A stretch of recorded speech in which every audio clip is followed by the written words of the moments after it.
시청자 여러분 안녕하십니까? 뉴스타트 2부 시작합니다. 강선우 여성가족부 장관 후보자에 대한 인사청문회가 갑질과 거짓 해명 논란 속에 자정을 넘어서까지 진행됐습니다. 대통령실과 여당에선 전원 통과 기류가 강하지만 고심하는 분위기도 읽힙니다. 오늘은 권오울 국가보훈부 장관 후보자를 포함한 5명의 검증이 진행됩니다. 트럼프 대통령은 그동안 노골적으로 러시아를 편들어왔죠. 최근엔 확실히 분위기가 달라졌습니다. 우크라이나와 휴전을 합의하지 않으면 100% 2차 관세를 부과하겠다면서 우크라이나에 대규모 무기 지원도 약속했습니다. 이런 위협이 통할까요? 일단 러시아는 담담한 반응을 내놨습니다. 그럼 이 시각 주요 뉴스부터 살펴보겠습니다. 이재명 정부 초대 장관 후보자들에 대한 인사청문회가 본격적으로 시작됐지만 첫날부터 곳곳에서 파행을 빚었습니다. 보좌관 갑질 의혹이 불거진 강선우 여성가족부 장관은 보좌진들에게 사과했지만 사퇴 요구에는 침묵했습니다. 11개 교수단체가 모인 범학계 국민검증단이 이진수 교육부 장관 후보자의 논문 표절이 심각하다며 사퇴를 요구했습니다. 이 후보자는 연구 부정은 없었다며 내일 청문회에서 충실히 해명하겠다고 밝혔습니다. 재구속된 윤석열 전 대통령의 소환 거부에 특검이 강제 구인 카드까지 꺼냈지만 조사는 이뤄지지 않았습니다. 특검은 오늘 2차 강제 구인을 예고했습니다. 트럼프 미국 대통령이 50일 안에 우크라이나 전쟁이 해결되지 않으면 러시아에 100%의 관세를 부과하겠다고 밝혔습니다. 우크라이나에는 대규모 공격 무기 지원을 약속했습니다. 네, 이번 주는 이른바 인사청문회 슈퍼위크죠. 첫날인 어제 가장 큰 관심을 받은 건 역시 보좌관 갑질 의혹이 제기된 강선우 여성가족부 장관의 인사청문회였습니다. 강 후보자는 부덕의 소치라며 사과했지만 여야는 사실관계와 능력, 적격성을 따지며 사사건건 충돌했습니다. 임성재 기자의 보도입니다. 갑질 의혹이 불거진 이후 첫 공식석상 국민의힘 보좌진들 항의를 들으며 강선우 여성가족부 장관 후보자는 핏기 없는 얼굴로 청문회장에 들어섰습니다. 갑질 왕과 내란 정당, 아웃을 새긴 맞불 피켓으로 여야 간 고성이 오간 끝에 피켓을 이게 거는 게 맞아요? 우리는 사람에서 태웠습니다. 강 후보자는 겨우 고개를 숙였습니다. 모두 다 제 부덕의 소치입니다. 다시 한번 심심한 사과를 드리는 바입니다. 쟁점은 역시 갑질 의혹이었습니다. 야당은 쓰레기 봉투까지 흔들어 보이며 직장 내 괴롭힘이 아니냐고 따져 물었습니다. 후보자 수행 차량인데 매트 위에 놓인 쓰레기 보신 적 있으시죠? 직접 들고 나오신 거죠? 그것을 다 먹지 못하고 차에 남겨놓고 그 채로 내린 것은 저의 잘못이라고 생각합니다. 민주당은 변기수리 등 다소 자극적인 의혹에 해명할 기회를 줬습니다. 혹시나 조금 부족한 부분이 있으면 일단 말씀 좀 부탁드리겠습니다. 비대 노즐에서 물이 뿜어져 나오고 있었습니다. 지역 보좌진에게 제가 어떻게 하면 좋겠냐고 조언을 구하고 부탁을 드렸던 사안입니다. 각종 의혹을 제보한 보좌진을 법적 조치했는지도 화두였는데 강 후보자는 사실이 아니라고 일축했습니다. 여가부를 이끌 전문성이 있는지를 놓고도 충돌했습니다. 민주당은 발달장애 자녀를 키우는 강 후보자가 관련 입법에 앞장서는 등 누구보다 약자를 챙길 적임자라고 부각했습니다. 결의안이 어떤 내용이었고 또 후보자께 어떤 의미였는지 직접 말씀해 주시죠. 발달장애인을 돌보는 것이 어렵고 힘들겠다라고 짐작되는 것보다 더 거칠고 아픕니다. 반면 국민의힘은 이재명 대통령이 단식 때 강 후보자가 이불을 정리하는 사진을 띄워놓고 깜짝 보훈 인사라고 깎아내렸습니다. 대통령의 신기 경호의 달인으로서 픽된 보훈 인사 또는 측근 인사의 전형으로 밖에 볼 수 없다. 강 후보자를 보는 당 안팎 여론도 심상치 않은데 25년간 낙마가 한 명도 없었던 현역 불패가 이번에도 이어질지 정치권이 주목하고 있습니다. YTN 임성재입니다. 과거 김건희 여사의 논문 표절 여부를 검증했던 교수단체가 이진숙 교육부 장관 후보자의 논문 표절이 심각한 수준이라면서 사퇴를 요구했습니다. 이 후보자는 연구 부정은 없다며 반박했는데 내일 예정된 청문회까지 공방이 치열할 것으로 보입니다. 김주영 기자가 보도합니다. 한국사립대학 교수회 연합회 등 11개 교수단체가 모인 검증단이 기자회견을 열었습니다. 김건희 여사 논문의 문제점을 지적해온 이 단체가 이번에는 이진수 교육부 장관 후보자의 논문 표절 문제를 들고 나온 겁니다. 검증단은 이 후보자의 논문 150건을 검증해 최소 16건에서 자체 논문 표절, 저자 표기 등 문제점을 발견했다고 주장했습니다. 표절률이 20%를 넘는 논문이 10여 건, 이 가운데 표절률이 56%에 달하는 경우도 있었다고 검증단은 말했습니다. 사실은 변인 하나만 다르고 다 같습니다. 이거는 심지어 이제 결론, 소결과 결론도 거의 같아요. 그러니까 이건 사실은 같은 논문인 거죠. 특히 제자의 학위 논문임을 밝히지 않고 자신이 제1저자라면서 유사한 내용으로 학술지에 발표한 경우를 문제 삼았습니다. 검증단은 이 경우 이 후보자가 사실상 논문을 썼다는 의미인 만큼 학위를 받은 제자는 아무것도 하지 않은 셈이 된다며 그런데도 문제가 없다고 주장한다면 스스로 교육제에게 포기하는 것이라고 지적했습니다. 후보자가 같은 등급의 학위 논문을 반복 작성한 것으로 간주할 수 있으며 반면 제자는 연구자로서 자격이 없는 엉터리 학위 소지자임을 말하기 때문입니다. 반면 이 후보자의 일부 논문이 발표됐던 한국건축학회는 이 후보자의 논문들이 표절 검사 등을 충실히 거쳤다고 밝혔고 한국색채학회는 중복게재 논란이 일었던 논문들이 서로 차별화된 연구로 볼 수 있다며 이 후보자에게 힘을 실었습니다. 이 후보자 측도 반박에 나섰습니다. 이 후보자는 교육부 인사청문회 준비단을 통해 문제가 제기된 논문들은 충남대 총장 임용 시 엄격한 심사를 거쳐 부정행위 없음으로 판정됐다고 강조했습니다. 또 제자 논문 가로채기 의혹에 대해서는 제자가 전체 프로젝트 가운데 일부를 활용해 논문을 쓴 것이라면서 이 후보자의 기여도가 높은 경우 제1저자로 결정한 것이라고 해명했습니다. 논란이 커지는 가운데 이 후보자는 정면 돌파를 시도할 것으로 보여 인사청문회까지 치열한 검증 공방이 이어질 전망입니다. YTN 김주영입니다. 정동영 통일부 장관 후보자는 인사청문회에서 한미연합훈련에 대한 조정 필요성을 언급했습니다. 남북관계 개선을 위한 유화책이 될 수 있다는 건데 통일부 명칭 변경에 대한 의지도 거듭 피력했습니다. 이종원 기자입니다. 정동영 통일부 장관 후보자는 남북관계 개선을 위한 구체적인 유화책으로 한미연합훈련 조정 필요성을 언급했습니다. 앞으로 국가안전보장회의, NSC 등을 통해 논의할 필요가 있다며 이런 근거를 들었습니다. 2017년 말 당시 문재인 대통령이 3월로 예정된 한미 군사연습을 연기하겠다, 이걸 미국에 제안하겠다 하는 것이 물꼬를 텄던 그것은 중요한 함의를 갖는다고 생각합니다. 하지만 북한이 대화와 도발을 반복하며 핵무기를 고도화해왔다는 점에서 연합훈련 조정에 대한 우려의 목소리도 제기됩니다. 당장 안규백 국방부 장관 후보자는 국회에 보낸 서면 답변서에서 연례적으로 실시하는 방어적 성격인 점을 강조하며 정상적인 시행이 필요하다는 의견에 동의한다고 밝혀 대비를 이뤘습니다.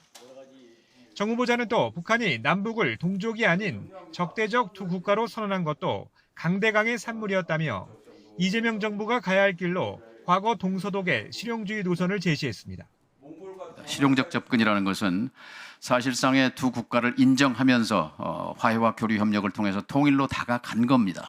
남과 북은 하나도 아니고 둘 다 아닌 상태입니다. 통일부 명칭 변경과 지난 정부에서 축소된 조직 개편 의지도 거듭 피력했습니다. 말씀하신 평화통일부도 좋은 대안이라고 생각합니다. 일부 전문가들이 말씀하는 한반도부도 저는 대안 중에 하나라고 생각합니다. 통일 포기론이다 이렇게 보수 언론 일각에서 주장합니다만 그건 사실관계가 다릅니다. 정 후보자는 이어 진영을 넘어 남북 관계를 개선하기 위한 방안으로 역대 정부에서 남북이 추진해온 6대 합의서의 국회 비준을 언급하기도 했습니다. 특히 북미 대화에 대해선 남북 관계 개선을 견인하는 선순환 효과를 강조하며 적극적으로 지원할 의사가 있다고 강조했습니다. YTN 이종원입니다. 이번엔 특검 진행 상황 살펴보겠습니다. 윤 전 대통령이 구속 이후에 특검 출석 요구에 불응하고 있는데요. 오늘 강제 구인이 이뤄질지 주목됩니다. 내란 특검은 서울구치소장에게 오늘 오후 2시까지 윤 전 대통령을 서울고검 조사실로 데리고 와달라는 지휘 공문을 보내둔 상태입니다. 특검 측은 구속 피의자의 조사 거부는 권리가 아니라며 오늘 반드시 윤 전 대통령에 대한 조사가 이루어져야 한다는 입장입니다.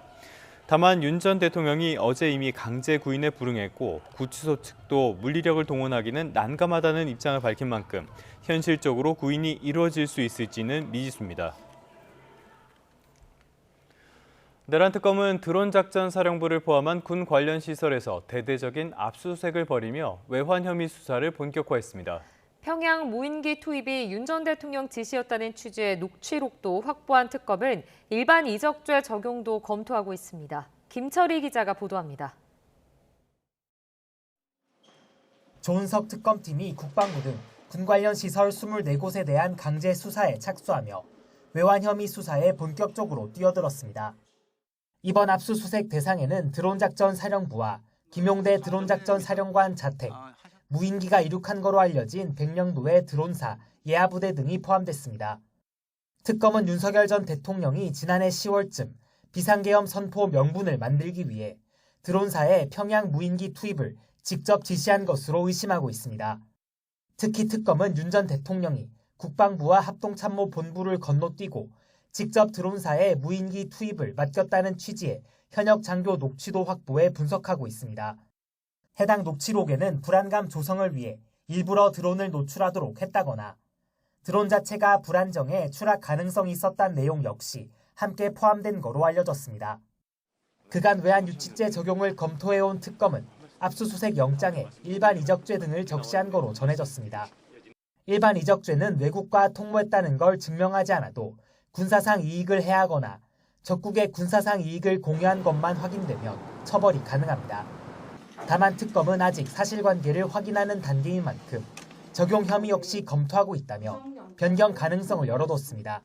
이후 특검은 확보한 자료를 분석한 뒤 관련자들을 차례로 불러 제기된 의혹의 실체를 확인할 전망입니다. YTN 김철입니다. 김건희 특검팀은 이른바 집사 게이트 수사에 속도를 내고 있습니다. 집사로 불리는 인물이 지분을 가지고 있는 회사에 투자한 기업인들에 대해 소환을 통보했습니다. 김영수 기자가 전해드립니다. 김건희 특검팀이 소환을 통보한 건 모두 4명입니다. 김범수 카카오 창업자와 조현상 HS효성 부회장, 윤창호 전 한국증권금융 사장, 김익래 전 다우키움그룹 회장까지 포함됐습니다. 오는 17일 오전 10시까지 나와 조사받으라고 통보했습니다. 다만 아직 소환 일정이 확정된 건 아닌 것으로 전해졌습니다. 특검은 소환 조사 통보에 대해 사건의 실체를 규명하고 증거인멸을 방지하기 위한 거라고 설명했습니다. 기관과 기업 관계자들의 경우 언제든 피의자로 전환될 가능성이 있는 피의자성 참고인으로 전해졌습니다. 집사 게이트는 김건희 여사 집사로 불리는 김모 씨의 지분이 있는 회사에 기업들이 184억 원을 투자했고 결과적으로 김 씨가 40억 원이 넘는 돈을 챙겼다는 의혹입니다. 해외로 출국한 김 씨는 여전히 잠적 상태로 파악됐는데 특검은 김 씨 아내에 대해서도 수사기관에 협조하라고 압박했습니다. 이노베스트 차명 보유에 관련된 것으로 의심되는 김모 씨의 처도 신속히 특검의 소재 및 연락처를 밝히고 출석하여 조사받기를 바랍니다. 수사 대상이 아니라는 이유로 법원에서 기각됐던 압수수색 영장에 대해 특검은 추가 소명 자료를 준비하며 다양한 방법을 고민하고 있다는 기존 답변을 재확인했습니다. YTN 김영수입니다. 김건희 특검이 서울 양평 고속도로 노선을 변경하는 데 관여한 용역사 관계자들에게 소환을 통보했습니다. 김건희 특검팀은 양평 고속도로 노선을 변경하는 데 관여한 용역업체 동해종합기술공사 부사장 이모 씨 등 모두 6명에게 오늘 오전 10시까지 나와 조사를 받으라고 통보했습니다. 특검은 업무상 배임 혐의를 적용한 것으로 파악됐습니다. 서울 서초구 김밥집에서 발생한 집단 식중독 사태 여파가 이어지고 있습니다. 장염에 시달리다가 췌장 수치가 높아졌다는 환자까지 나왔는데 업주는 조리 과정에는 문제가 없었다는 입장인 것으로 확인됐습니다. 김희영 기자의 단독 보도입니다. 서울 서초구에 있는 교회에 다니는 A씨는 지난 6일 교회에서 단체 주문한 김밥을 먹고 탈이 났습니다. 장염에 걸려 40도 가까운 고열에 시달리다가 상급병원에 입원까지 했는데 간에 이어 췌장 수치까지 높아져 치료를 받고 있습니다. 중독이나 이런 걸로 췌장 수치가 올라갈 수도 있다. 527까지 췌장 수치가 올라가서 여기서 낮출 수 없으면 대학병원 갈 수도 있다는 소리를 무서웠던 것 같아요. 이 교회를 비롯해 지금까지 모두 6곳에서 해당 김밥집에 단체 주문을 했다가 집단 식중독 증세가 나타난 것으로 파악됐습니다. 개별 손님까지 포함해 130여 명이 발열과 복통, 설사 등의 증상을 보인 것으로 확인됐습니다.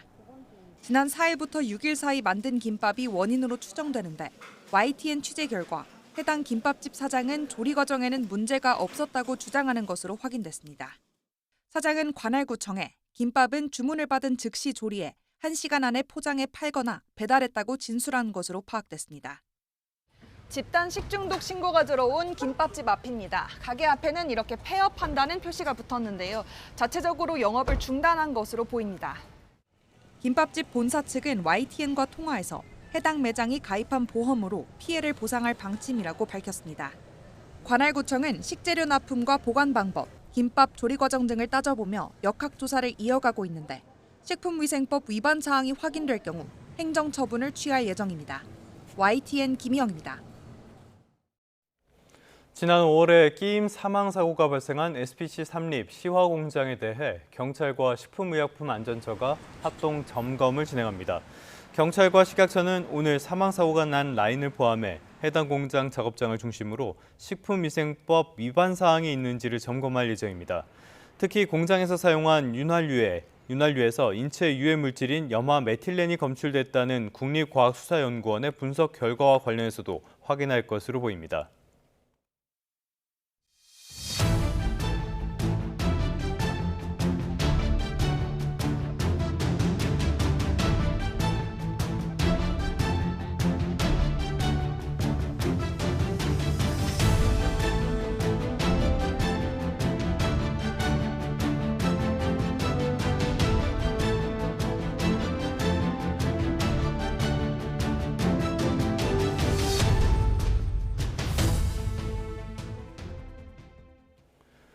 특검 진행 상황 다시 한번 살펴보겠습니다. 재구속된 윤 전 대통령이 소환을 거듭 거부하고 있죠. 특검이 강제 구인 카드까지 꺼냈는데요. 결국 조사는 이루어지지 않았습니다. 교도관들이 물리적으로 끌어내긴 곤란하다는 건데 특검은 구치소 측에 오늘 오후 2시까지 윤 전 대통령을 데려오라고 재차 요청했습니다. 임혜진 기자입니다. 재구속된 윤석열 전 대통령의 특검 조사가 또다시 불발됐습니다. 윤 전 대통령 변호인단은 앞서 건강상 이유로 조사가 어렵다는 불출석 사유서를 제출했고 이후 사정이 바뀌지 않았다고 설명했습니다. 출석 요구에 2차례 모두 불응하자 특검은 결국 강제 구인에 나섰습니다. 하지만 특검이 인치를 요청한 오후 3시 반이 지나도록 윤 전 대통령은 모습을 드러내지 않았습니다. 특검은 교정당국에서 인치 지휘 수행이 어렵다는 연락을 받았다고 밝혔습니다. 윤 전 대통령이 수용실에서 나가기를 거부하고 있는 상황에서 교도관들이 전직 대통령을 상대로 강제적인 물리력을 동원하기는 난감하다는 겁니다. 박지영 특검보는 오랜 기간 검사로 재직해 구속수감자 조사 업무를 누구보다 잘하는 윤 전 대통령의 소환 부름을 받아들이기 어렵다며 유감을 표했습니다. 그러면서 구속된 피의자의 인치 지휘는 구속영장에 수반된 당연한 절차이고 피의자 의사에 의해 결정되는 게 아니라고 강조했습니다. 특검은 서울구치소 측에 오늘 오후 2시까지 윤 전 대통령을 조사실로 데려와 달라는 협조 공문을 재차 발송했습니다. 과거 이명박 박근혜 전 대통령이 구속됐을 당시엔 구치소 방문 조사도 진행됐지만 특검팀은 김건희 여사 특혜 조사 논란을 사례로 들며 방문 조사는 없다는 입장을 유지하고 있습니다. 교도관들이 전직 대통령을 강제로 끌어내는 데 부담을 느끼는 만큼 윤 전 대통령이 이번에도 버티기에 들어간다면 특검 수사에 난항이 생길 가능성도 있습니다.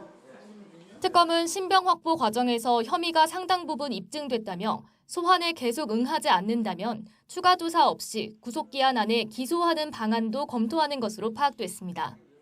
YTN 임혜진입니다. 윤 전 대통령이 최상병 사건에 외압을 행사했다는 의혹을 특검팀의 수사가 빨라지고 있습니다. 전 국가안보실 외교비서관을 조사한 데 이어 전 경제안보비서관 등 당시 회의 참석자를 줄 소환해 실체를 규명할 방침입니다. 권민석 기자의 보도입니다.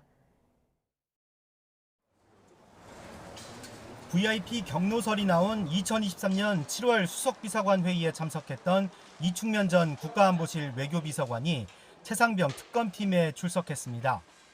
먼저 불려온 김태효 전 안보실 1차장이 윤석열 전 대통령이 화내는 걸 직접 봤다고 입장을 번복한 이후 사흘 만입니다. 보고받고 윤 전 대통령 경로한 거 보셨습니까? 참고인 신분인 이 전 비서관을 상대로 특검은 당시 보고 상황과 윤 전 대통령 반응 등을 캐물었습니다. 특검은 회의에 배석한 왕윤종 전 경제안보 비서관도 이번 주 소환해 윤 전 대통령이 압력을 넣었는지 교차 검증할 방침입니다.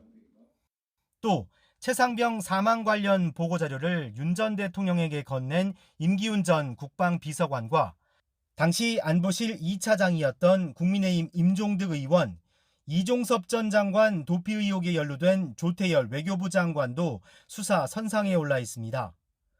의혹의 정점인 윤 전 대통령을 조사하기 전 핵심 인사들로부터 부인할 수 없는 정황을 확보하기 위한 정지 작업입니다. 이종섭 전 장관의 경우 휴대전화 안면 인식을 해제하는 등 특검 포렌식 작업에 협조하고 있습니다. 하지만 윤 전 대통령은 자택에서 특검이 압수한 아이폰 비밀번호 제공을 거부하며 버티고 있습니다. 내란 특검팀과 비슷한 신경전이 향후 최상병 특검에서도 반복될 가능성이 작지 않은 겁니다. 휴대전화 압수물의 경우 피의자들이 비밀번호 제공을 거부하는 경우도 있었습니다. 특검은 대검찰청에 의뢰하여 전자정보 획득을 위한 추가 포렌식 작업을 별도로 진행할 예정입니다. 특검은 윤 전 대통령이 경로했다고 박정훈 수사단장에게 처음 거론했다는 김계환 전 해병대 사령관도 이번 주 다시 불러 보강 조사할 계획입니다. YTN 권민석입니다. 이른바 인사청문 슈퍼위크 이틀째인 오늘 여야는 권오을 국가보훈부 장관 후보자 등 5명에 대한 검증을 이어갑니다. 국회는 오늘 오전 10시부터 권오을 국가보훈부 장관 후보자와 한성숙 중소벤처기업부 장관 후보자, 김성환 환경부 장관 후보자, 안규백 국방부 장관 후보자, 임광현 국세청장 후보자 등에 대한 인사청문회를 진행합니다. 오늘 청문회에선 권오을 후보자가 과거 배우자의 가게에서 보건증과 근로계약서, 근로일지 없이 수천만 원 급여를 받았다는 논란 등이 쟁점이 될 전망입니다. 이른바 청문회 슈퍼위크는 첫날부터 파행으로 얼룩졌습니다. 국정 발목 잡기와 맹탕 청문회라는 여야 입장차가 여전한 가운데 남은 청문회가 제대로 이뤄질지 우려의 목소리도 나옵니다. 박희재 기자가 보도합니다. 배경훈 과기부 장관 후보자 인사청문회. 국민의힘 의원들이 노트북에 붙인 최민희 독재 아웃 피켓을 두고 초반부터 날선 발언이 오갔습니다. 윤석열이 독재했지 무슨 최민희가 독재했습니까? 말이 되는 소리 하시죠. 최민희, 김혜연이 독재했지 뭐. 결국 청문회 시작 선포도 하기 전에 회의는 중단됐습니다. 피켓이 회의 진행에 방해가 되었다고 결정한 전례도 없습니다. 민주당 역시도 야당 시절에 많이 했고. 방통위 수많은 의제를 다룰 때도 피켓 하지 않았습니다. 참석해서 표결로 처리했다는 점 말씀을 드립니다. 이후 최민희 위원장이 경호 직원에게 피켓을 떼라고 지시하며 충돌은 극에 달했고 뭐 하는 거야 지금? 자, 제가 지시했습니다. 결국 장관 후보자를 상대로 한 질의는 오후가 되어서야 시작됐습니다. 전재수 해양수산부 장관 후보자 청문회에서 여야는 후보자 전문성 등을 두고 신경전을 펼쳤습니다. 쟁점으로 떠오른 해양수산부 부산 이전 문제와 관련해 부산 지역 유일한 여당 의원인 후보자의 부산시장 출마 여부도 도마 위에 올랐습니다. 올해 안에 해수부를 부산으로 이전하고 그걸 업적 삼아가지고 부산시장 출마하시는 거 아니냐라는 세간의 얘기들이 있어요. 이재명 정부의 내년 지방선거 전략 아니냐라는. 내년 부산시장 선거 출마를 생각할 겨를이 없습니다. 출마 실적과 선언으로 성과를 봐도 됩니까? 내는 데 집중하도록 하겠습니다. 후보자님 불출마 선언이라고 봐도 됩니까? 의원님, 세상 일을 단정적으로 말씀하실 수가 없겠지 그러면 않습니까? 여야는 청문회 전국을 고리로 한 여론전도 이어갔습니다. 국민의힘은 강선우 여가부, 이진숙 교육부 장관 후보자 등 5명을 거론하며 무자격 오적이라고 압박 수위를 끌어올렸고 맹탕 청문회를 만들어서 하루만 버티면 된다는 식의 김민석 스타일 침대 축구 전술을 더불어민주당은 능력 중심의 검증을 강조하면서 야당의 공세는 선동이자 국정 발목 잡기라고 반박했습니다. 구태의연한 카더라식, 막무가내식 인신공격과 음해, 돈 없는 국정 발목 잡기에는 단호하게 대처하겠습니다. 청문회 주간 둘째 날인 15일에는 안규백 국방부 장관 후보자를 비롯한 5명이 검증대에 오릅니다. 강대강 대치의 도돌이표가 될 거란 전망 속에 도덕성과 정책 역량 검증이란 청문회 본연의 기능을 수행할 수 있을지 우려도 적지 않습니다. YTN 박기재입니다. 도덕성과 적격성 논란이 불거진 일부 후보자에 대한 이재명 대통령의 고민도 깊어지는 분위기입니다. 네, 아직은 전원 통과 기류가 우세하지만 부정적 여론이 확산하면 결단을 내릴 수도 있습니다. 정인용 기자입니다. 대통령실은 강선우 여성가족부 장관 후보자 등 같은 날 진행된 인사청문회 4건에 대한 평가에 말을 아꼈습니다. 종일 이 대통령의 외부 일정이 있어서 물리적으로 검토할 시간이 부족했던 겁니다. 다 끝나고 나서 전체적인 흐름을 봐야지 입장도 낼 수 있고 거기에 대한 반응도 나오지 않을까. 지금은 너무 빠르다라는 생각이 좀 듭니다. 네. 하지만 갑질 의혹으로 논란의 중심에 선 강선우 후보자 등을 둘러싼 여론을 의식해 신중한 모습을 보인 거란 해석이 나옵니다. 실제로 대통령실 안팎에서는 각 후보자의 의혹이 임기 초반 새 정부의 국정 운영에 부담을 주진 않을지 우려하는 분위기가 감지됩니다. 대통령실 내 인사청문 TF를 주도하는 정무수석이 공개적으로 국민 눈높이를 언급하기도 했습니다.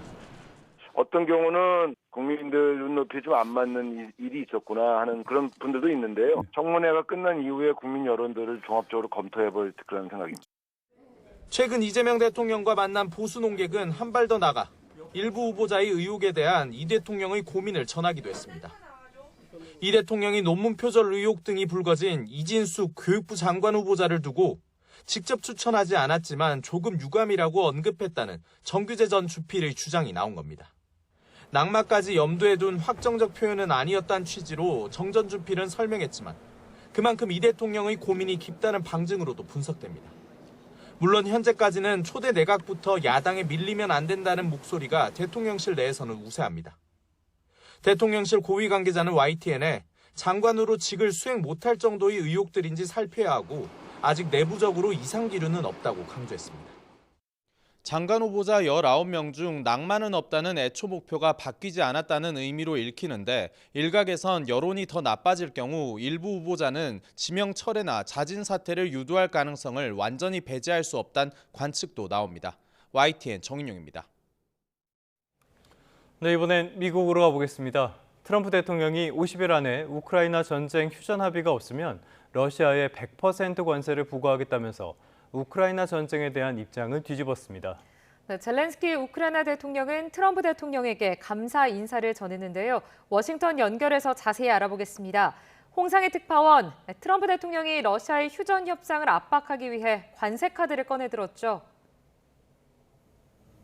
네, CNN 등 이곳 언론들은 트럼프 대통령이 취임한 이후 우크라이나 전쟁에 대한 입장을 전환한 날이 오늘이라는 평가를 하고 있습니다. 지금까지 러시아 푸틴 대통령을 인정하면서 우크라이나에 대한 무기 지원도 반대를 해왔는데 러시아에 대한 제재와 공격 무기까지 우크라이나에 지원하겠다고 나선 겁니다.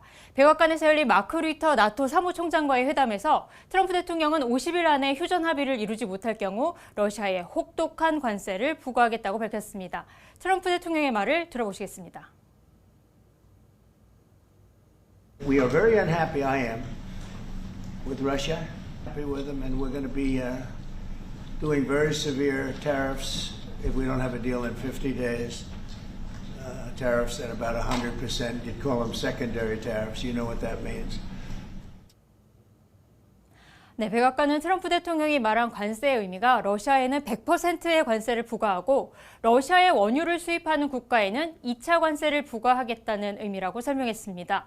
러시아에서 에너지를 현재 저렴하게 수입하고 있는 중국을 동시에 견제하려는 방안으로도 풀이되고 있습니다. 트럼프 대통령은 또 우크라이나에 패트리엇 미사일을 제공하겠다고 공식 밝혔는데요. 나토와 무기 지원 협정을 체결했다면서 패트리엇 미사일 시스템과 포대 등 첨단 무기가 며칠 안에 우크라이나에 도착할 거라고 말했습니다. 리터 사무총장은 우크라이나가 방공 시스템뿐만 아니라 대규모 공격 무기도 확보할 수 있게 됐다고 밝혔습니다. 네, 러시아 쪽 반응은 어떻게 나오고 있습니까? 러시아는 비교적 담담한 모습을 보였습니다. 트럼프 대통령이 패트리엇 미사일 지원 방침을 밝힌 데 대해서 크렘린궁은 미국은 과거부터 우크라이나에 무기를 지원해왔다고 반응했는데요. 이 러시아 크렘린궁 대변인의 말을 들어보시겠습니다. Фактом остается то, что поставки вооружений, амуниции, военной техники из Соединенных Штатов продолжались и продолжаются. 러시아는 그러면서도 우크라이나와의 협상을 계속하겠다는 의지도 밝혔습니다. 러시아는 우크라이나와 3차 협상에 나설 준비가 돼 있고 우크라이나의 제안을 기다리고 있는데 키이우가 급하지 않은 것 같다고 말했습니다. 또 미국의 우크라이나 특사인 키스 켈로그가 러시아와 우크라이나 문제 해결을 위해 중재 노력을 계속하는 것은 매우 중요하다고 밝혔습니다. 네, 젤렌스키 우크라이나 대통령도 트럼프 대통령과 통화를 했다고요? 네, 젤렌스키 대통령은 X에 트럼프 대통령과 전화 통화를 했다고 소개하면서 감사 인사를 했는데요. 직접 들어보시겠습니다. Я вдячний президенту Трампу за готовність підтримувати захист життів наших людей. Ця війна, вона триває тільки через Росію, тільки через бажання Путіна продовжувати війну. 네, 젤렌스키 대통령은 우크라이나 국민에게 러시아의 공격에 맞서 더 나은 보호를 제공하는 방법에 대해서 이 트럼프 대통령과 전화통화로 논의했다고 밝혔습니다. 또 러시아의 전쟁 자금 조달 차단과 이란과 북한과의 관계도 이번에 단절시켜야 한다고 촉구했는데요. 러시아 군수산업에 대한 부품과 장비 공급을 끊어야 한다고 촉구했습니다. 러시아와 우크라이나는 지난 5월과 6월 이스탄불에서 평화협상을 진행했지만 이 포로 교환 외에 종전 합의까지는 합의를 하지 못했습니다. 러시아는 우크라이나에 대규모 공습을 이어왔는데요. 결정적으로는 지난 3일 푸틴 대통령이 전화통화에서 전쟁 확대의 의지를 밝히면서 트럼프 대통령이 무기 지원 반대에서 입장을 선회한 것으로 보입니다. 지금까지 워싱턴에서 전해드렸습니다. 다음 달 1일부터 30%의 관세를 부과하겠다는 도널드 트럼프 미국 대통령의 서한을 받은 유럽연합 EU가 협상 전략 재정비에 들어갔습니다.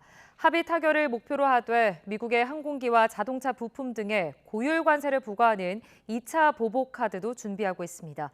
런던 조수연 특파원의 보도입니다. EU 27개국 통상장관들이 트럼프 대통령의 관세율 통보 서한을 받은 지 이틀 만에 한자리에 모였습니다. 미국과 합의 타결에 근접했다고 낙관하고 있던 상황에서 30% 관세 폭탄을 맞은 만큼 그 어느 때보다 단호한 대응을 주문하는 목소리가 커졌습니다. The message was strongest I've witnessed since we started the discussion with the US. 회원국들은 미국이 시한으로 제시한 다음 달 1일까지 합의를 끌어내기 위한 협상 전략을 논의했습니다. 30% 관세는 수용할 수 없다는 데 공감하고 필요하면 비례적인 대응 조치에 나서야 한다는 데 뜻을 모았습니다. Which I must say member states find absolutely unacceptable and unjustified. 집행위는 1차 보복 관세를 연기한 데 이어 720억 유로, 약 116조 원 규모의 2차 보복 패키지를 제안했습니다. 2차 보복 조치는 미국산 항공기와 자동차 부품 등에 대한 고율 관세 부과를 목표로 했는데 회원국들의 의견 수렴 과정에서 애초 계획했던 것보다는 축소된 규모입니다. 이런 가운데 EU가 보유한 가장 강력한 보복 수단인 통상 위협 대응 조치 ACI도 논의됐지만 집행위는 일단 선을 그었습니다. ACI는 제3국이 EU에 통상 위협을 가하면 전방위적으로 무역에 제한을 가할 수 있도록 하는 조치로 아직 이를 동원할 만한 비상 상황은 아니라는 겁니다. EU 집행위는 이해관계가 다른 회원국들의 의견을 조율하며 협상력을 높이는 전략을 수립하되 최대한 미국을 자극하지 않기 위해 수위 조절에 신경을 쓰는 모습입니다. 런던에서 YTN 조수연입니다. 미 연방 하원의 이른바 암호화폐 주간을 맞아 비트코인이 한때 12만 3천 달러 선을 돌파하며 연일 사상 최고가 기록을 갈아치우고 있습니다. 이번 주 미 하원은 암호화폐 3법을 다룰 예정인데 트럼프 행정부의 친암호화폐 정책이 탄력을 받을 것으로 시장은 기대하고 있습니다. 뉴욕에서 이승윤 특파원입니다. 가상화폐 대장주인 비트코인이 한때 12만 3천 달러 선을 돌파하며 사상 최고치 기록을 또 경신했습니다. 이후 12만 달러 선을 오르내렸지만 미 하원이 가상화폐 3법을 다루는 가상화폐 주간에 대한 시장의 기대감은 점점 커지고 있습니다. 3법엔 디지털 자산 관련 규제를 명확히 하는 클래리티 법안과 연방준비제도에 디지털 화폐 발행을 금지하는 법안이 포함됐습니다. 특히 스테이블 코인의 제도권 편입을 겨냥한 지니어스 법안이 통과될 경우 트럼프 행정부의 친가상화폐 기조는 더욱 탄력을 받을 전망입니다. This is a new golden age for Bitcoin. And I think when you look at what's happening in the Beltway under Trump, you're going to have a deregulatory environment, which is a huge positive. And also 가상화폐 주간에 대한 기대감에 비트코인은 일주일 동안 10% 이상 상승했고 올해 30%에 달하는 연간 수익률은 더욱 높아질 전망. 가상화폐 파생 상품 거래 플랫폼 아이주 마켓은 기관 수요와 추가 상승 기대감, 트럼프 대통령의 지지가 받쳐줘 12만 5천 달러 선도 무난할 것으로 전망했습니다. 뉴욕 증시에서도 비트코인을 대량 보유한 마이크로 스트래티지가 3% 이상 급등하는 등 비트코인 관련주들이 동반 강세를 보였습니다. 비트코인은 이제 시가총액이 3천조 원을 넘어서면서 금, 엔비디아, 마이크로소프트, 애플에 이어 세계 자산 순위가 5위까지 오르며 영향력을 확대하고 있습니다. 뉴욕에서 YTN 이승윤입니다. 경제 한 줄 뉴스입니다. 올해 서울 주택 매매 시장에서 아파트 거래 비중이 2006년 조사 이후로 역대 최대를 기록했습니다. 앞으로 보험금을 노린 자동차 고의 사고가 자주 발생하는 지역을 지나갈 경우 사고에 유의하라는 내비게이션 음성 안내를 받을 수 있게 됩니다. 앞으로 주가 연계증권, ELS와 같은 고난도 금융투자 상품을 판매할 경우에는 금융회사 직원의 투자자 정보와 성향 확인 요건이 강화됩니다. 더위에 먹거리 물가가 들썩이고 있는 가운데 대형 유통업체들이 정부 지원을 받아 모레부터 농축산물을 최대 40% 싸게 팝니다. 올해 상반기 고속철도 실적이 좋아진 가운데 외국인 이용객이 대폭 늘어난 것으로 집계됐습니다. 삼성전자가 지난 2분기 시장의 기대를 밑도는 부진한 성적표를 받아든 가운데 이재용 회장은 하반기 실적 반등 가능성에 대해 열심히 하겠다고 밝혔습니다. 지금까지 경제 한 줄 뉴스였습니다. 곳곳에 산발적인 비가 내리고 있습니다. 특히 영동 중북부에는 시간당 15mm 안팎의 다소 강한 비가 집중되면서 호우주의보가 발령 중인데요. 오늘 밤까지 예상되는 비 양은 강원과 영남, 충북의 최고 60mm, 서울 등 서쪽 지방은 최고 40mm가 되겠고요. 곳에 따라 비가 소강 상태를 보이는 곳이 많겠습니다. 비와 함께 전국적으로 바람도 강합니다. 특히 동해안 지역은 너울성 파도가 높게 일 것으로 보이니까요. 안전사고에 주의해 주셔야겠습니다. 현재 기온 살펴보겠습니다. 현재 서울 기온 21.5도, 안동은 21.1도를 나타내고 있고요. 낮 기온은 대부분 30도를 밑돌겠지만 습도가 높아서 후텁지근하겠습니다. 서울 한낮 기온 28도, 전주 27도, 대구도 28도가 예상됩니다. 이번 주는 전국 곳곳에 비 소식이 잦겠고요. 내일부터 모레 사이에는 중부와 호남을 중심으로 시간당 최고 50mm의 국지성 호우가 쏟아질 전망입니다. 날씨였습니다.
대통령실로 가보겠습니다.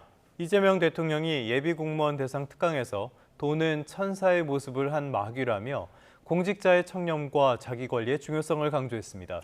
서유기에 등장하는 마녀의 파초선을 또 언급하며 엄중한 책임감도 당부했습니다. 홍민기 기자입니다.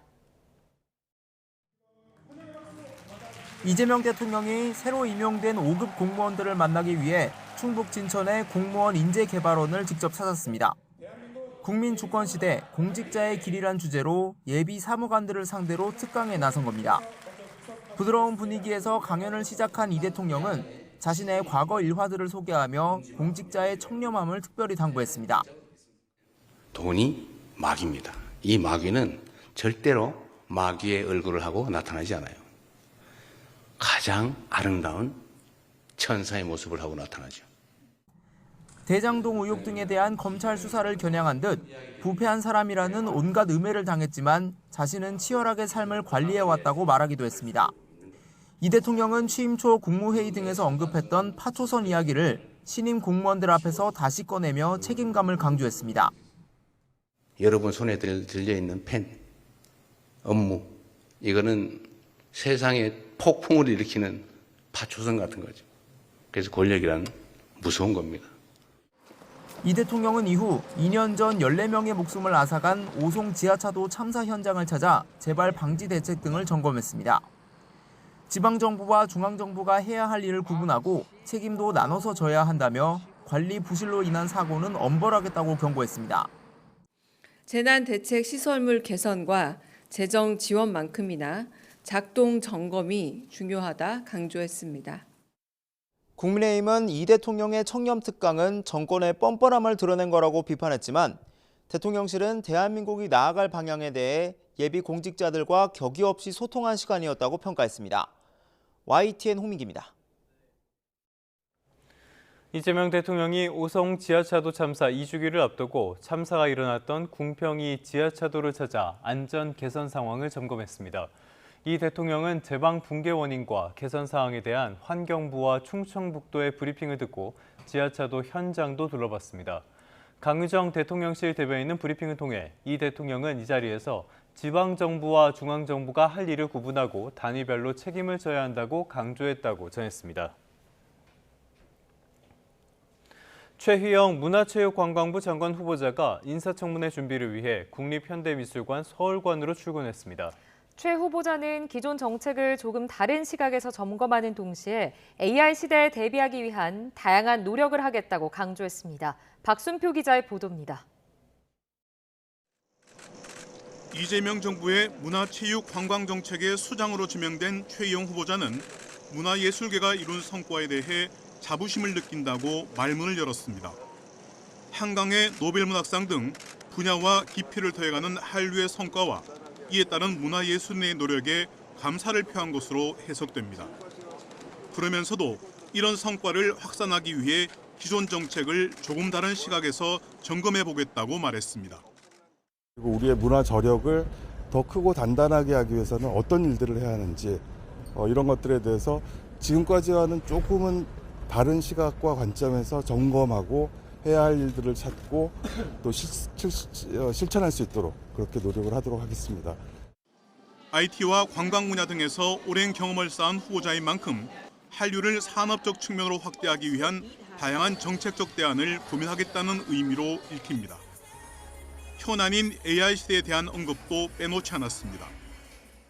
임박한 AI 시대에 대비해서 우리가 문화예술, 체육, 관광 등 제반 분야들이 잘 준비를 하고 있는지도 점검할 수 있도록 그렇게 노력을 하겠습니다. AI 활용에 따른 저작권 문제와 관광 등 문화산업과의 연계 방안 등의 정책의 방점이 찍힐 것으로 보입니다. 최희영 후보자는 언론인 출신의 IT 관광 분야 전문가로 이재명 정부의 K컬처 300조 원 시대를 이끌 적임자로 평가됩니다.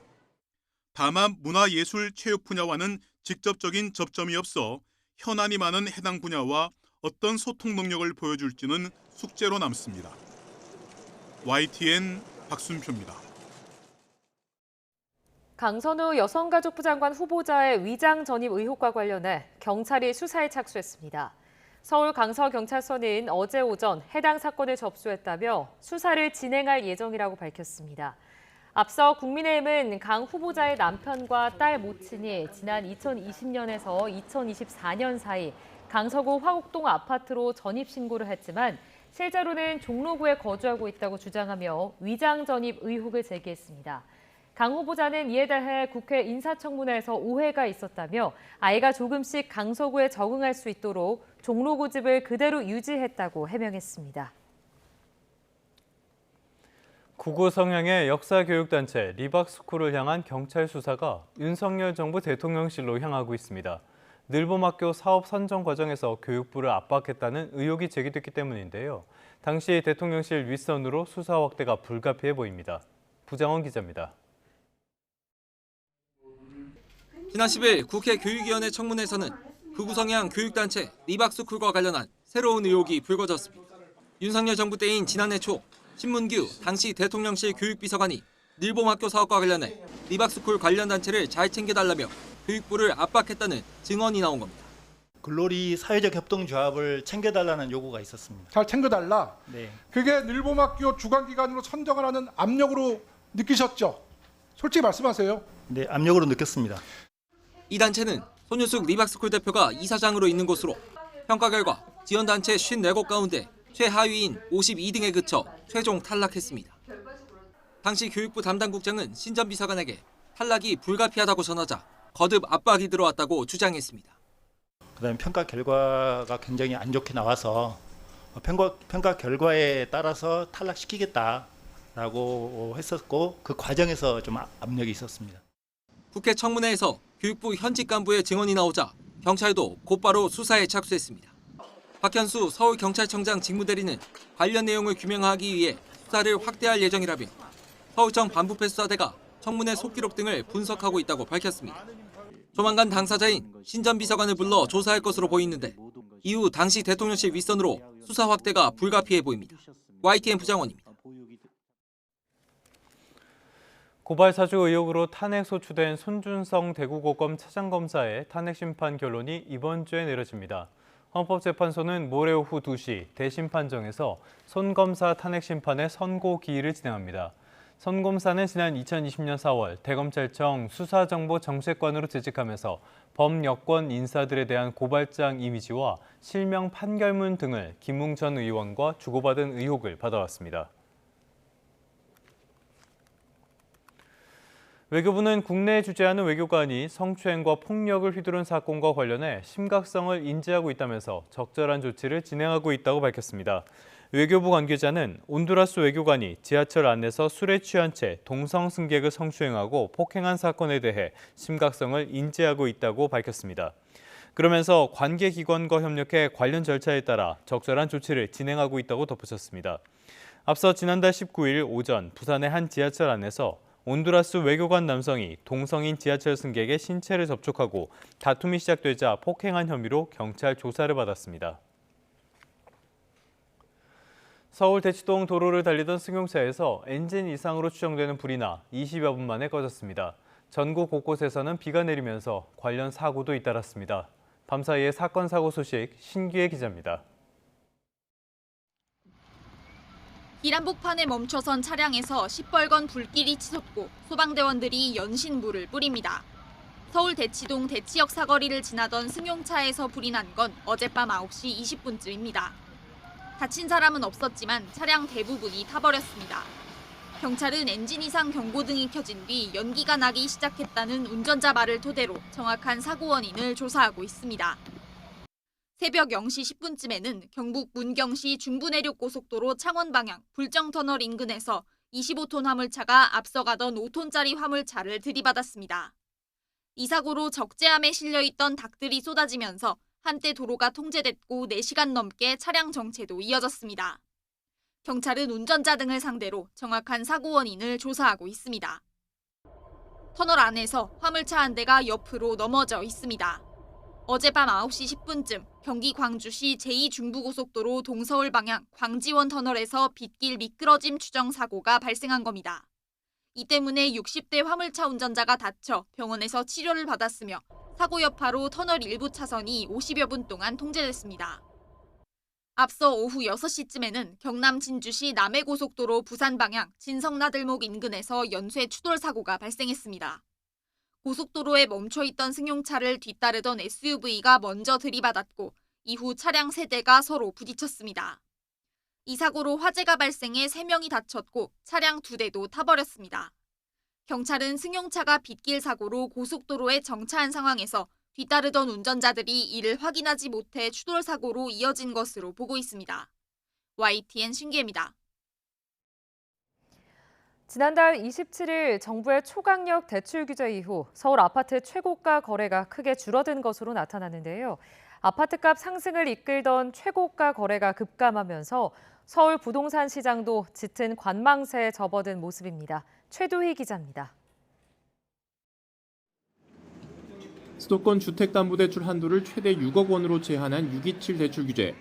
부동산 플랫폼 직방이 서울 아파트 매매 실거래가 자료를 분석했더니 종전 실거래가보다 비싸게 매매 계약이 체결된 이른바 최고가 거래량이 크게 줄었습니다.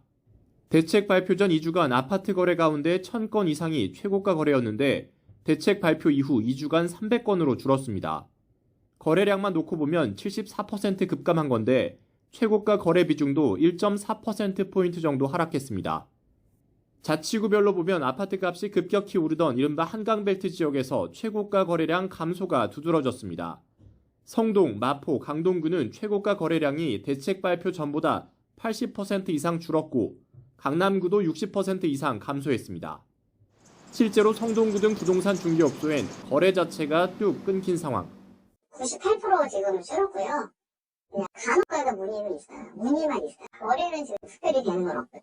서울 부동산 시장의 분위기가 짙은 관망세에 접어든 모습입니다. 추가 조치 가능성도 제기되고 있기 때문에 수요자 입장에서는 향후 정책 변화에 유의하며 신중한 대응이 필요한 시점이라고 할 수 있습니다. 다만 대출 규제를 통한 수요 억제만으로는 한계가 분명한 만큼 이른 시일 내에 공급 대책이 나와야 할 것으로 보입니다. 눈치 보기 이런 상황이 조금 지속될 걸로 보이고요. 공급 대책이나 이런 게 나오지 않으면은 이게 금방 또다시 시장의 실수요자들이 매수세로 돌아설 가능성은 높아 보입니다. 이런 가운데 국토부의 장차관 인선도 모두 마무리돼 새 정부의 부동산 정책도 본격적으로 가동될 전망입니다. YTN 최두입니다. 전월세 대출과 같은 금융기관 대출부터 휴대전화 할부금까지 각종 거래소 신원 보증 업무를 담당하는 SGI 서울보증의 시스템에 장애가 생겼습니다. 보증 업무 전반이 마비됐는데 랜섬웨어 공격에 따른 것으로 추정됩니다. 윤태인 기자입니다. 어제 새벽부터 SGI 서울보증 시스템에 장애가 발생하면서 보증 관련 전산 업무 대부분이 중단됐습니다. SGI 서울보증은 국내 보증보험 시장에서 24% 정도의 점유율을 가진 예금보험공사 자회사로 전월세부터 서민금융 등 금융기관 대출, 자동차 구입자금 대출, 휴대전화 개통까지 각종 신원보증 업무를 담당합니다. 그런데 수수료를 받고 보증 업무를 체결해주는 시스템이 먹통이 되며 관련 업체에도 비상이 걸렸습니다. 그러니까 대출 실행을 하려면 이제 당일에 전세 보증서가 발급이 돼야 되는데 그게 안 돼가지고 신원보증이 안 돼 한때 전월세 대출이 막히다 보니 당장 계약을 앞둔 이들의 걱정이 컸습니다. 서울보증하고 연계가 되어 있는데 새로 들어오시는 분들이 상당히 많이 난감하겠죠. 전세 대출은 물론 SGI 서울보증 전산 먹통으로 이동통신사 할부 개통 업무에도 지장이 생겼습니다. 휴대전화 요금 납부가 연체될 가능성 때문에 보증보험이 필요한데 SGI 서울보증의 전산 마비로 이 또한 어려워진 겁니다. SKT와 KT, LG U+ 등 국내 3대 이동통신사는 모두 서울보증과 관련 계약을 맺고 있습니다. 할부 개통이 전산이 오류가 생긴다. 그래서 다시 다 완료되면 다시 제공해주겠다고 이렇게. 다만 은행들은 SGI 서울보증과 협의해 대출을 먼저 진행했고 이동통신사들도 보증을 유예해 개통 지연을 막는 등 보증마비 대란은 피했습니다. SGI 서울보증 측은 랜섬웨어 공격 때문에 전산 먹통이 발생한 것으로 보인다며 신속한 복구를 위해 총력을 다하고 있다고 밝혔습니다. YTN 윤태인입니다.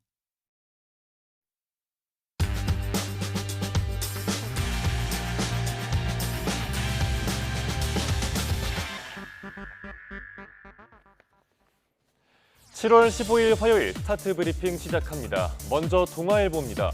어제 비트코인이 장중 사상 처음으로 12만 달러를 뚫었습니다. 미국이 크립토 위크에 돌입해서 불이 붙었다는데 어떤 내용인지 보겠습니다. 지난 9일 11만 달러대로 접어든 비트코인, 5일 만인 어제 장중 12만 3,091.61달러까지 올랐습니다. 이더리움도 2월 1일 이후 처음으로 3,000달러를 넘어섰는데요. 최근 6에서 8주 동안 기업과 기관들이 사들인 비트코인 ETF가 무려 20조 8천억 원 어치로 가상화폐 상승세를 이끄는 중입니다. 그럼 왜 이렇게 코인에 뭉칫돈이 쏠리는 걸까요? 가상화폐 ETF 활성화, 그리고 트럼프 행정부의 가상화폐 3법에 대한 기대감 덕분입니다. 미국 의회는 이번 주를 가상화폐 관련 법안을 집중 처리하는 크립토 주간으로 정했습니다. 클래리티 법안과 반중앙은행 디지털화폐 감시국가 방지법, 지니어스 법이 대표적인데 쉽게 요약하면 가상화폐 개념과 관할 당국을 확실하게 하고 규제를 정비하는 친가상화폐 정책들입니다. 다만 개인 투자자들의 입장에선 이미 너무 올라서 투자할 수 없다는 심리가 있습니다.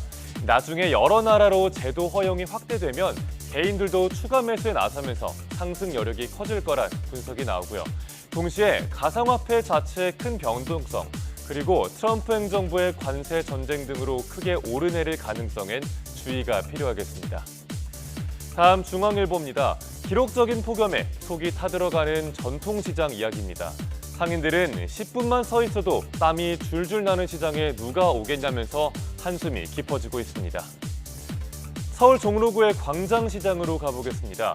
고소한 전 부치는 냄새 속에 보통 내국인 외국인 안 가리고 발 디딜 틈이 없는 곳이죠. 그런데 날씨가 더운 요즘엔 한산합니다. 기름을 쓰는 점포가 많으니까 더 덥고 뜨거워지는데 광장시장엔 쿨링포그 같은 별도의 냉방시설이 없습니다. 광장시장만 그런 건 아닙니다. 서울 내 418개 전통시장 중에 쿨링포그가 설치된 곳은 13곳, 단 3.1%에 불과합니다. 생선과 과일, 채소 등 온도에 민감한 식품의 신선도를 유지하기가 어려워지고 손님들의 발길도 끊기고 있습니다. 또 상인들은 민생회복 소비 쿠폰이 지급돼도 시민들이 전통시장을 외면할까 봐 우려합니다. 서울시는 현장 의견을 수렴하면서 전통시장 폭염 대책을 마련하고 있다고 밝혔습니다. 폭염 속 전통시장 영업 환경이 개선될 수 있는 지원책이 필요해 보입니다. 마지막 기사 보겠습니다. 최근 돈이나 간식을 주겠다면서 아이를 유인하는 사례가 잇따르고 있습니다. 하루에 20만 원이란 비용에도 불구하고 많은 학부모들이 경호업체에 등하교 동행 서비스를 문의한다고 하네요. 지난 2일 서울 서초구에선 70대 여성이 초등학생을 집으로 유인하려 한 사건이 있었습니다. 지난 1일 경기 남양주에선 초등학생 여아를 유괴하려 한 70대 남성이 붙잡히기도 했죠. 이런 일이 잇따라 발생하면 인근 학부모들의 불안감은 커질 수밖에 없습니다. 실제로 미성년자 납치나 유괴 사건은 늘어나는 추세입니다. 2019년 171건에서 2023년엔 258건으로 4년 동안 1.5배가 증가했습니다. 이러자 사설 경호업체엔 학부모들의 문의가 눈에 띄게 늘었습니다. 특히 아이의 동선을 따라가며 눈에 띄지 않게 보호하는 밀착 동행 경호 의뢰가 많아졌다고 합니다. 전문가들은 실제 납치나 유괴 상황을 가정한 시나리오 기반의 교육이 필요하다고 강조합니다. 또 성인 대상으로 아동 구출 매뉴얼을 만들 필요가 있다는 의견도 신문은 함께 전하고 있습니다. 7월 15일 아침 신문 살펴봤습니다. 지금까지 스타트 브리핑이었습니다.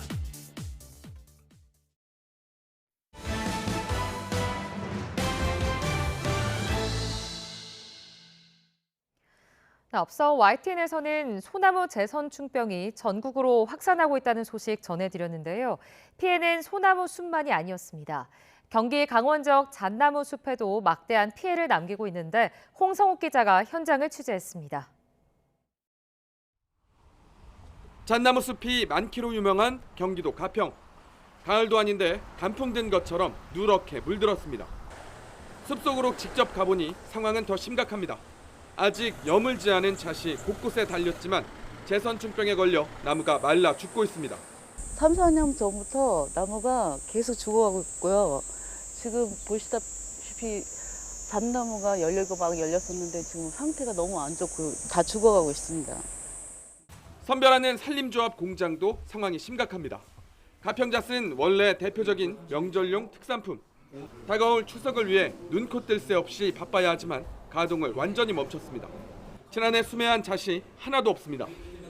온난화와 소나무 허리노린재 해충 탓도 있는데 엎친 데 덮친 격으로 제선충병까지 번지면서 수확을 못한 겁니다. 4,000톤에 달하던 생산량은 재작년 24톤에 그쳤고 지난해는 제대로 집계조차 되지 않습니다. 추석 이후에 만약에 결실량이 또 발생이 안 돼가지고 수매를 할 수 없는 상태가 된다 그러면은 더 이상 가평잣을 생산할 수 없는 상태가 되는 겁니다. 또 다른 잣 주산지 강원 홍천 지역도 사정은 다르지 않습니다. 울창한 침엽수림, 제선충병에 걸려 누렇게 말라 죽어가는 나무가 수두룩합니다. 제가 나와 있는 곳이 잣나무 숲입니다. 이곳도 제선충병이 퍼졌는데요. 감염된 나무를 베어낸 뒤 훈증 처리해 이렇게 보관하고 있습니다. 국유림관리소가 선제 대응해 큰 확산은 막았지만 잣 수확량은 5분의 1로 줄었습니다. 피해가 예상되는 잣나무 숲에 제선충병 방제 주사를 놓은 덕분인데 문제가 있습니다. 예방주사 성분이 열매에 남을 수 있어 최소 5년 이상 잣 수확이 금지되는데 당분간 소득을 기대할 수 없는 주민들은 걱정이 큽니다. 5년이 더 걸릴 수도 있다. 그러니까 시료를 채취해서 그런 성분이 안 나올 때까지 관리를 하기 때문에 실질적으로는 언제가 될지는 잘 모른다. 이렇게. 울창한 솔숲에 이어 국내 유명 잣 특산지 곳곳을 초토화한 제선충병. 이대로 더 퍼지면 동해안 송이버섯 피해도 우려됩니다. 확산을 막기 위한 대책에 절실하지만 30년 노력으로도 여전히 해답을 찾지 못했습니다. YTN 홍석입니다. 질병관리청은 세계적으로 홍역이 유행하고 있다며 해외여행 계획이 있으면 출국 전 백신 접종을 완료하고 손 씻기 등 위생에도 신경 써달라고 당부했습니다. 홍역은 발열과 발진, 결막염 등의 증상을 보이는 전염성 강한 호흡기 감염병으로 면역력이 약한 12개월 미만 영아의 경우 폐렴이나 뇌염 등 합병증 발생 위험이 커 더욱 주의해야 합니다. 방역당국은 홍역 면역이 없는 사람이 환자와 접촉하면 감염 확률이 90%를 넘는다며 동남아시아와 유럽, 중동, 아프리카 등 유행 국가 방문을 앞두고 있으면 생후 6개월에서 11개월 사이 영아에게도 출국 전 예방접종을 권고한다고 밝혔습니다. 네, 간밤에 뉴욕 증시 초반 분위기는 그렇게 좋지 않았습니다. 하지만 거래가 진행되면서 상황이 달라지기 시작했는데요. 장 중반 이후에 반등하면서 최종적으로는 3대 지수 모두 강보합으로 거래를 마쳤습니다. 다우는 0.2% 올랐고요. S&P 500 그리고 나스닥은 각각 0.14%, 0.27% 상승했습니다. 트럼프 대통령은 연일 관세로 무역 협상을 압박하고 있지만 시장에 미치는 영향은 제한적인 상황입니다. 유럽연합과 멕시코에 대한 30% 관세 부과도 실제 적용 가능성이 작은 불확실성 해소 정도로 받아들이는 분위기인데요. 간밤에는 러시아와 관련한 소식이 있었습니다. 지금껏 우크라이나를 깎아내리면서 노골적으로 푸틴 대통령 편을 들어왔던 트럼프가 대러시아 새 제재안을 공개한 건데요. 50일 안에 우크라이나와 휴전 합의에 도달하지 않는다면 막대한 관세를 물리겠다는 계획입니다. 러시아는 물론이고요. 러시아와 거래하는 국가에도 100% 관세를 부과하겠다는 건데요. 다만 러시아산 원유 수출 제재는 빠지고 50일이라는 시간을 준 만큼 예상보다는 약하다는 평가가 나옵니다. 이런 평가도 시장에 영향을 미친 것으로 보입니다. 기준금리를 둘러싼 트럼프와 연방준비 제도의 신경전도 이어지고 있습니다. 트럼프는 트럼프죠. 또 얼간이라는 막말까지 써가면서 금리 인하를 압박했습니다.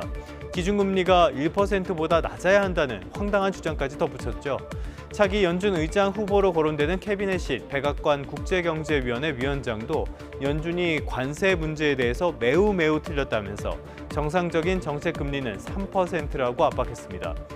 반대로 베스 해맥 클리브랜드 연은 총재, 연방준비은행 총재는 경제가 탄탄하고 고용시장에 문제가 없는데 관세 영향은 아직 다 드러나지 않았다면서 당장 금리 인하의 필요성을 느끼지는 않는다고 밝혔습니다.